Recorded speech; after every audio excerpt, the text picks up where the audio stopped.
নবম দশম শ্রেণীর বাংলা দ্বিতীয় পত্রের প্রচ্ছদ থেকে আদিবাসী শব্দ গ্রাফিতি রাখা ও না রাখা নিয়ে সংক্ষুব্ধ আদিবাসী ছাত্র জনতার উপর দুষ্কৃতিকারীদের হামলায় অন্তত ১৭ জন আহত হয়েছেন।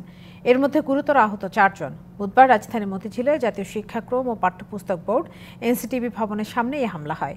প্রতিবাদে বৃহস্পতিবার সারা দেশে বিক্ষোভ কর্মসূচি ডাকা হয়েছে।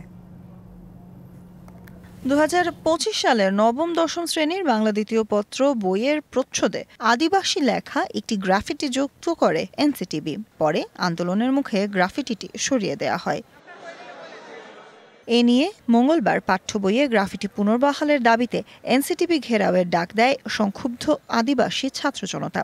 একই সময়ে স্টুডেন্ট ফর সভারেনিটি নামের অপর একটি সংগঠন পাঠ্যপুস্তকে আদিবাসী শব্দযুক্ত গ্রাফিটি সংযোজনের সঙ্গে জড়িতদের শাস্তি সহ ৫ দফা দাবিতে একই কর্মসূচি পালন করে। পূর্বনির্ধারিত কর্মসূচি অনুযায়ী সংক্ষুব্ধ আদিবাসী ছাত্র জনতার ব্যানারে দলটি এনসিটিবির সামনে যাওয়ার সময় চালানো হয় হামলা। এতে আহত হন সাংবাদিক সহ অন্তত ১৭ জন। এই হামলা পরিকল্পিত বলে অভিযোগ সংক্ষুব্ধ আদিবাসী ছাত্র জনতার। আমরা শান্তিপূর্ণভাবে আমরা খালি হাতে গেছি।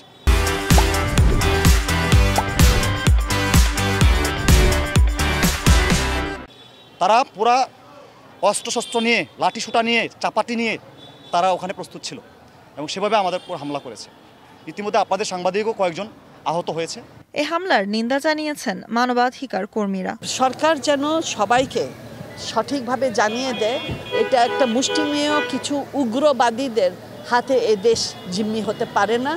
আমরা কাউকেও হতে দেব না।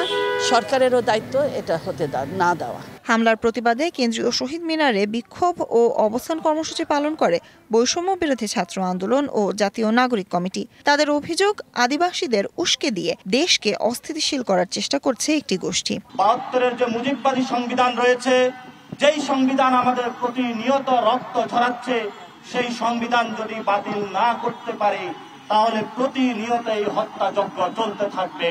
যারা আমার ভাই বন্ধুর উপরে হামলা চালিয়েছে তাদের ছবি সবার সামনে স্পষ্ট, কিন্তু আমরা দেখছি তাদেরকে কোনোভাবে সেফ এক্সিট দেওয়ার জন্য ট্যাগিং ব্লেমিং গেম শুরু হয়েছে।